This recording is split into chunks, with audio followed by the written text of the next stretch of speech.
Senhor esteja convosco.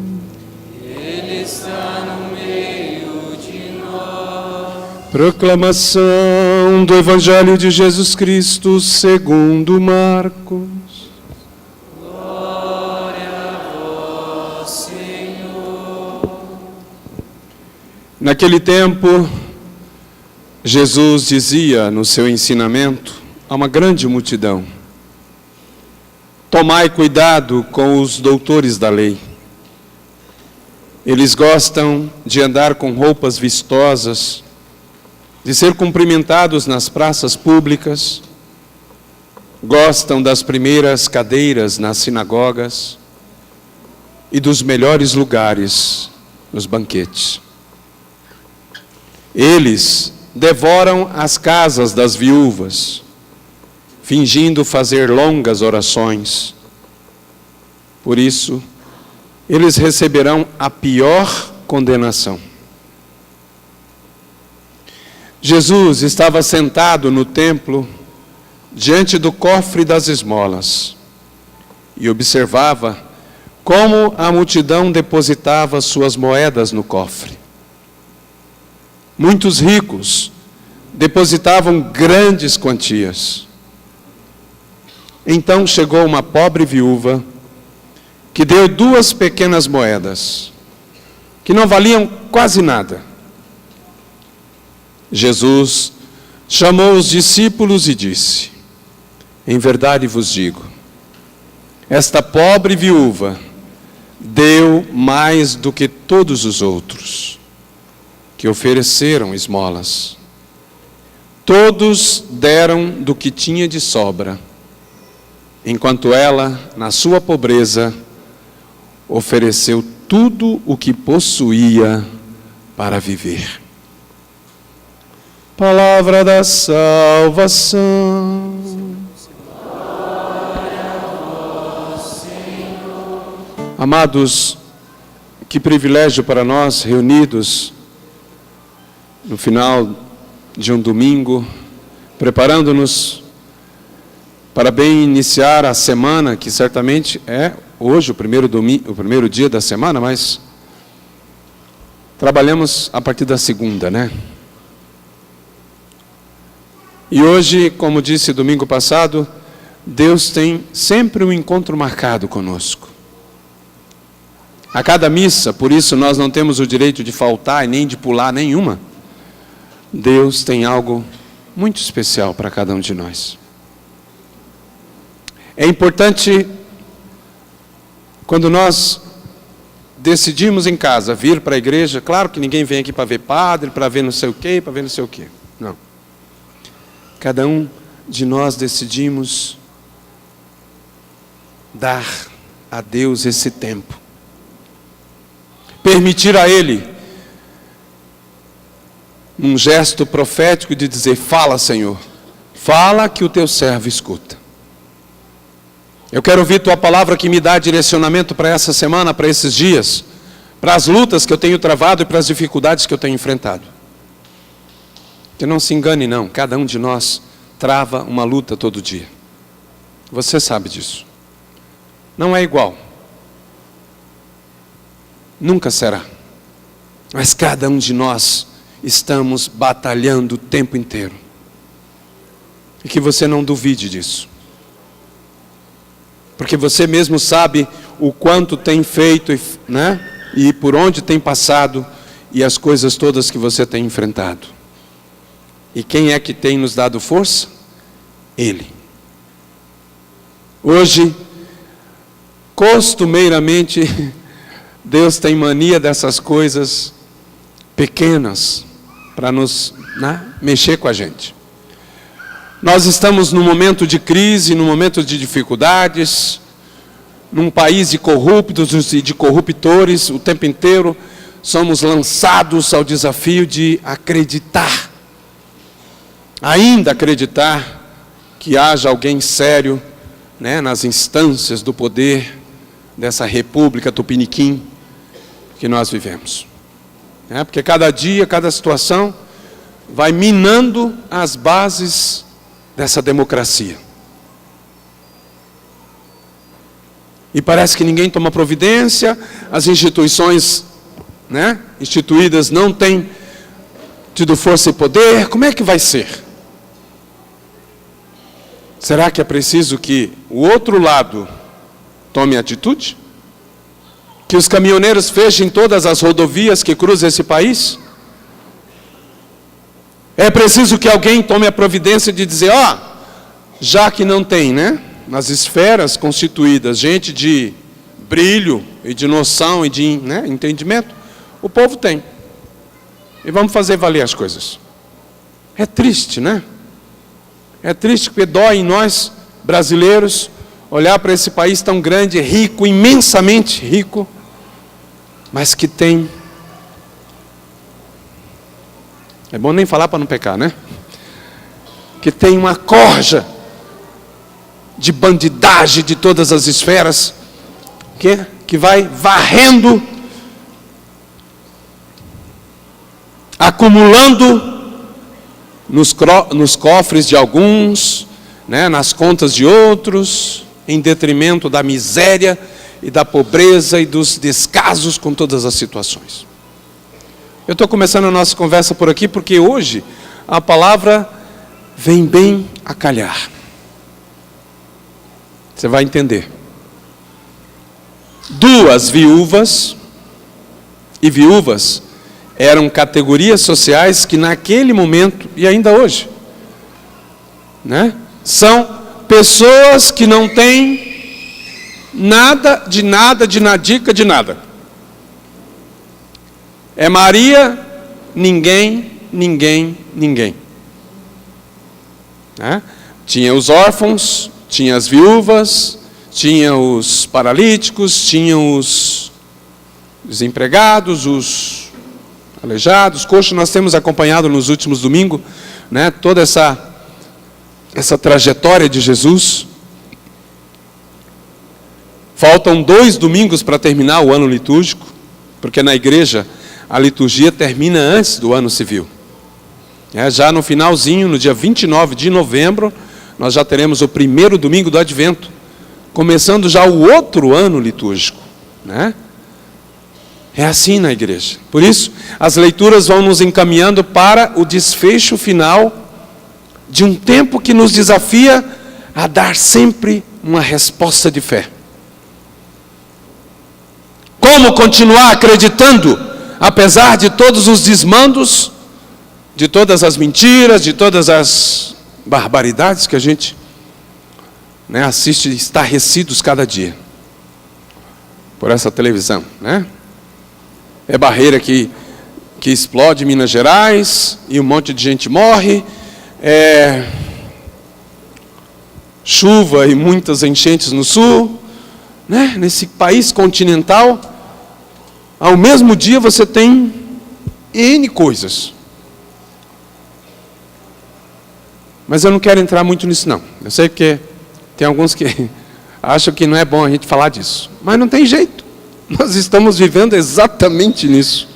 Como fechar os olhos? Como virar um avestruz, enfiar a cabeça dentro do buraco e falar, não estou vendo, não sei de nada, não quero saber. Nós estamos sentindo na pele. As viúvas eram uma categoria de pessoas que era Zé Ninguém. Você conhece Zé Ninguém? Outro dia eu falei aqui os invisíveis, não tem? Aquelas pessoas que ninguém vê. Você vai andando na rua assim. Porque nós temos um olhar seletivo, temos um coração seletivo, temos uma cabeça seletiva. Olha para ver. Tem alguns que a gente não enxerga. Gente feia. Gente suja. Gente escangalhada. Aquelas que não nos apetece, a gente nem vê.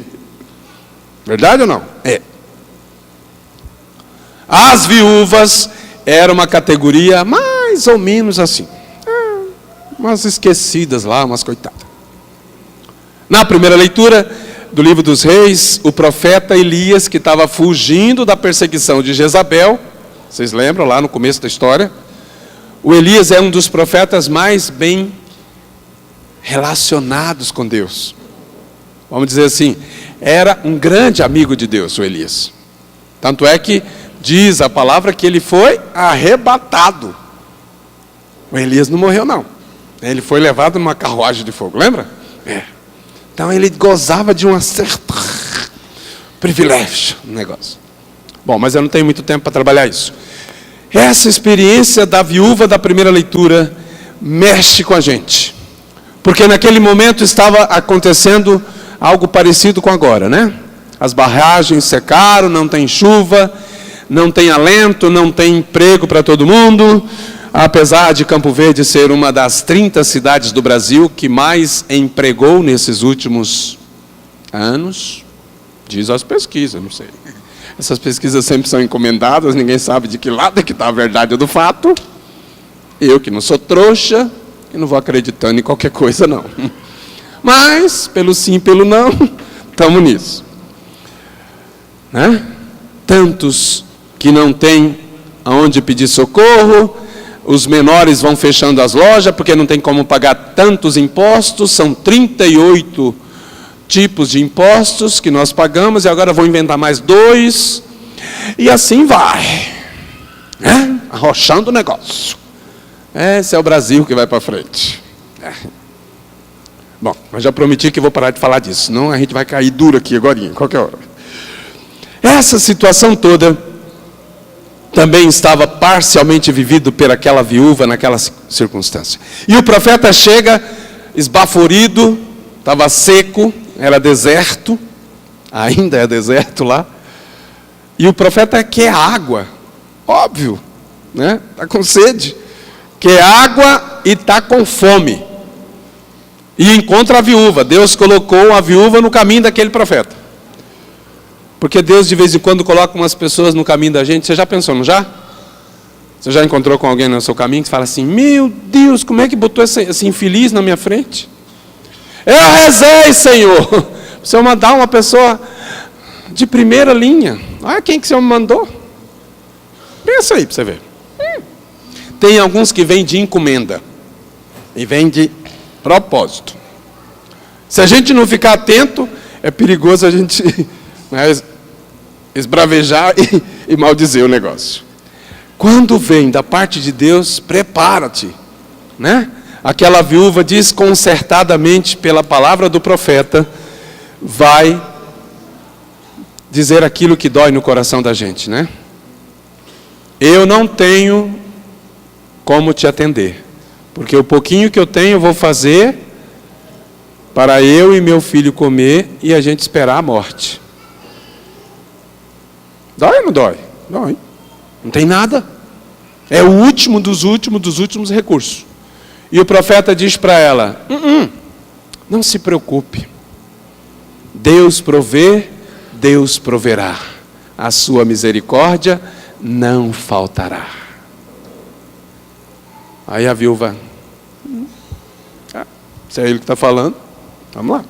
Foi lá e fez o negócio.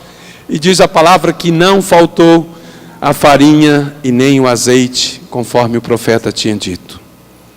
Ela teve por muito tempo o sustento da sua casa. Por quê? Onde que está o milagre? Porque ela foi capaz de partilhar o pouquinho que ainda ela tinha, que ainda lhe restava.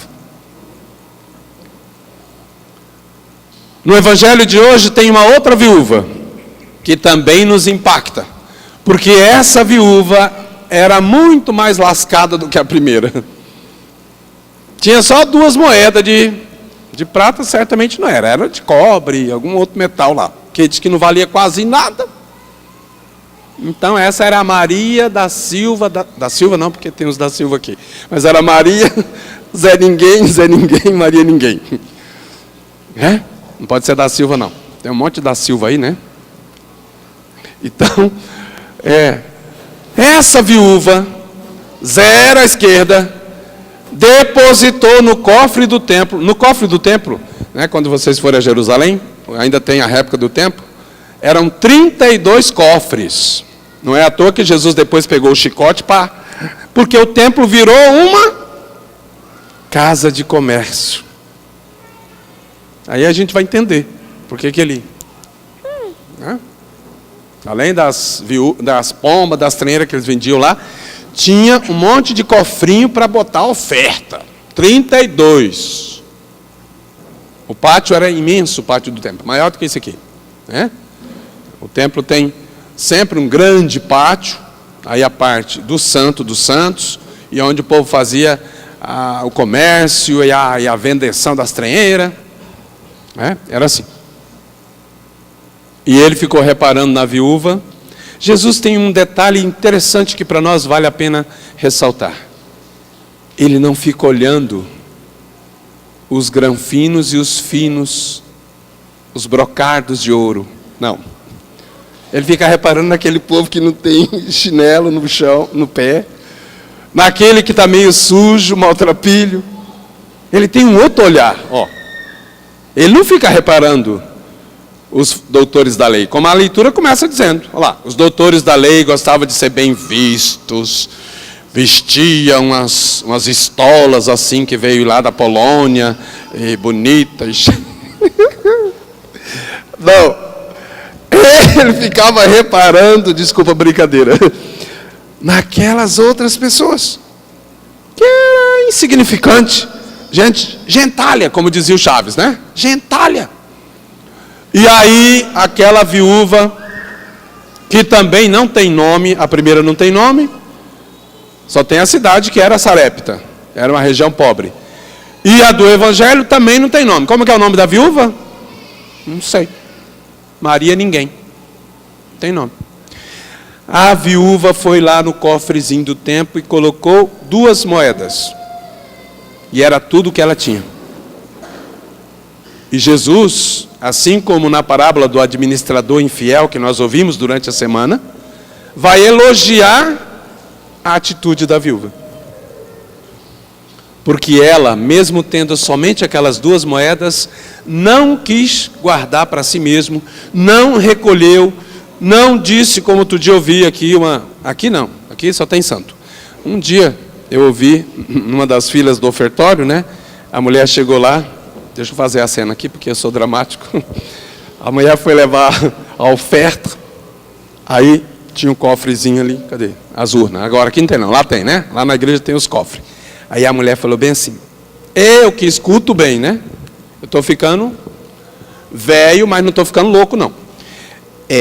A mulher pegou, ela levou R$5, colocou lá dentro e tirou 2 de R$2, tirou 4. Você nunca viu essa cena? Já. Tá. Aí ela falou bem assim, baixinho, eu acho que é eu que estou precisando mais de levar do que de colocar. E a avó está conseguindo escutar? Um pouquinho. Que bom. Então, vamos terminar aqui o negócio, porque fala que sou o homem da cobra. Ó, aquela situação, sem dúvida, mexeu comigo, porque eu tenho visto muitas coisas e é certo que para nós hoje o exemplo dessas 2 mulheres que mexe conosco, porque eu e você precisamos parar para perguntar quanto é que nós temos sido capazes de dar? Quanto é que nós temos sido capazes de dar do nosso tempo? Porque às vezes nós somos tão pobres que só temos dinheiro. Somos tão pobres que só temos dinheiro. Não tem tempo, não tem mais saúde, não tem mais, né, alegria, não tem disposição. E aí vai dar o quê? A gente só pode dar o que tem. Pensa aí para ver, né? Somos tão pobres que às vezes só sobrou dinheiro.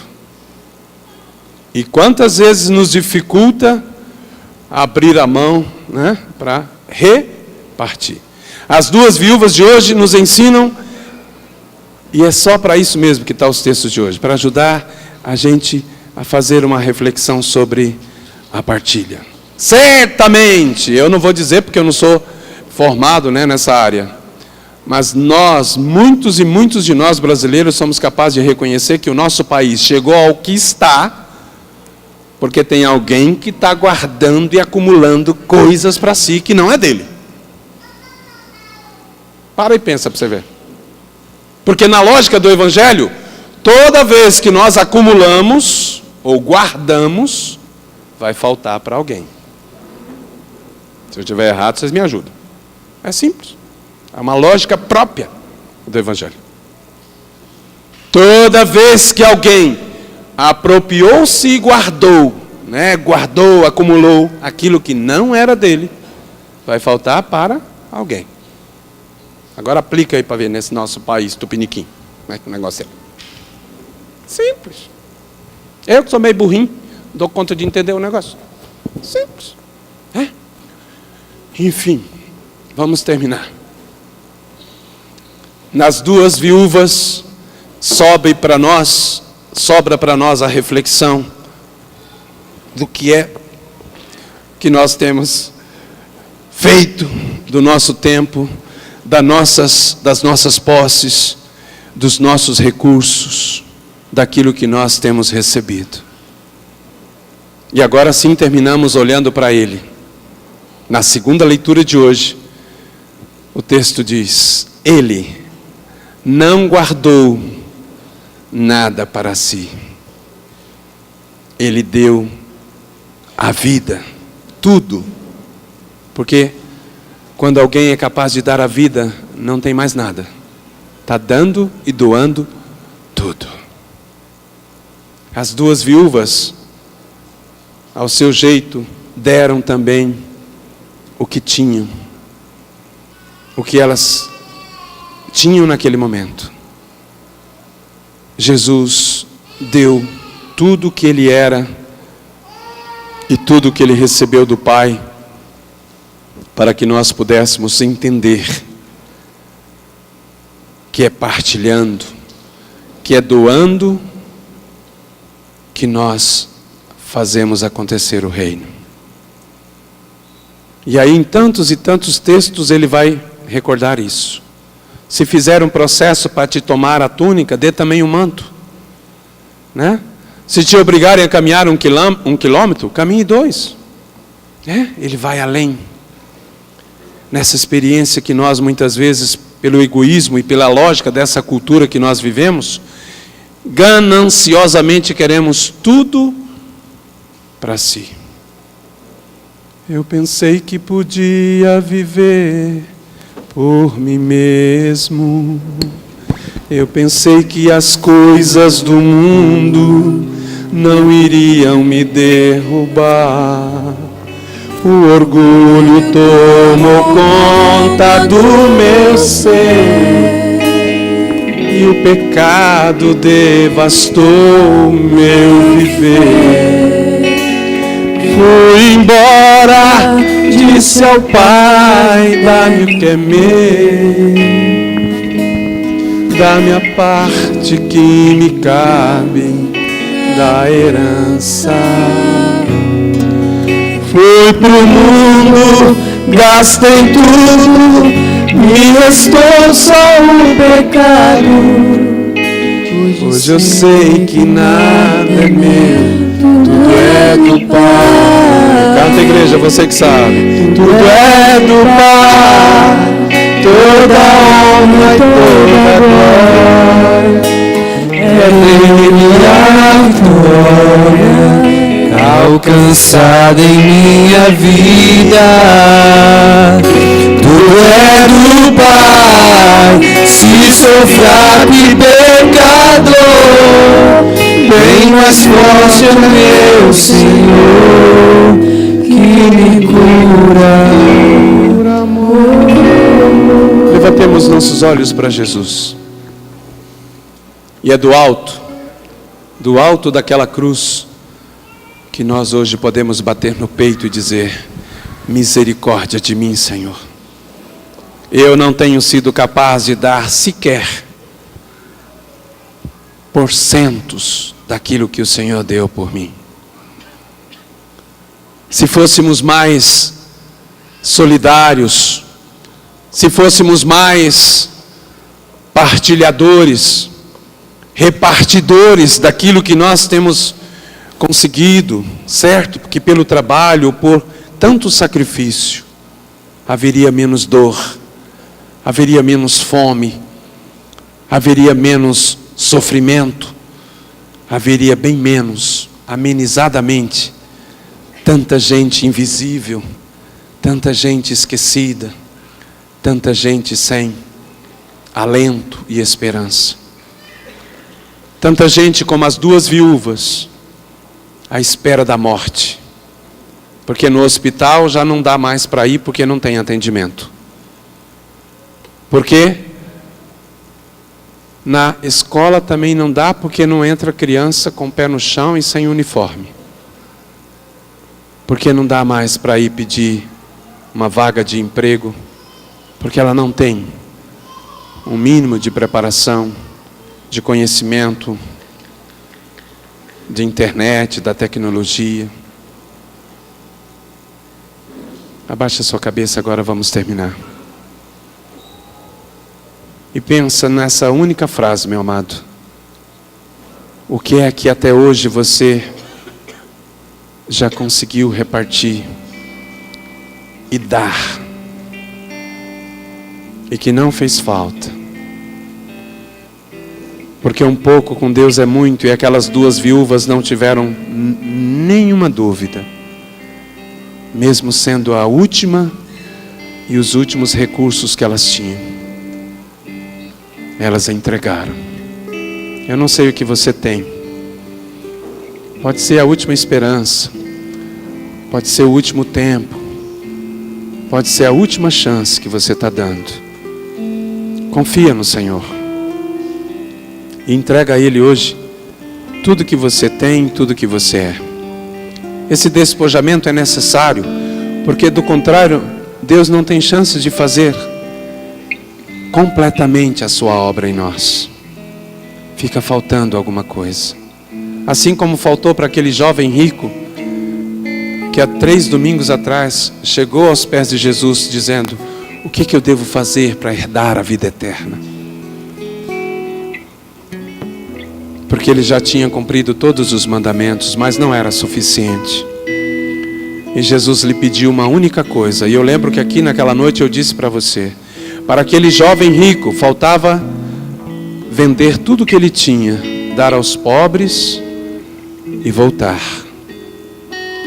Mas ele foi embora triste porque ele não conseguiu dar esse passo. E hoje, novamente o texto nos coloca frente a frente com esse desafio. Você tem que tomar uma decisão. O que ainda você precisa dar, partilhar, que ainda tem segurado demais? Porque às vezes nós somos tão inseguros, né? E pensamos que o dinheiro, as posses, ou quem sabe algumas coisas, nos passam uma falsa insegurança. Se nós não estivermos inteiros nas mãos do Pai, se aqui não viermos cada vez para colocar a nossa vida na presença dEle, que na Eucaristia nos sustenta e nos mantém, é Ele que nos dá a segurança e as condições para ir até o fim.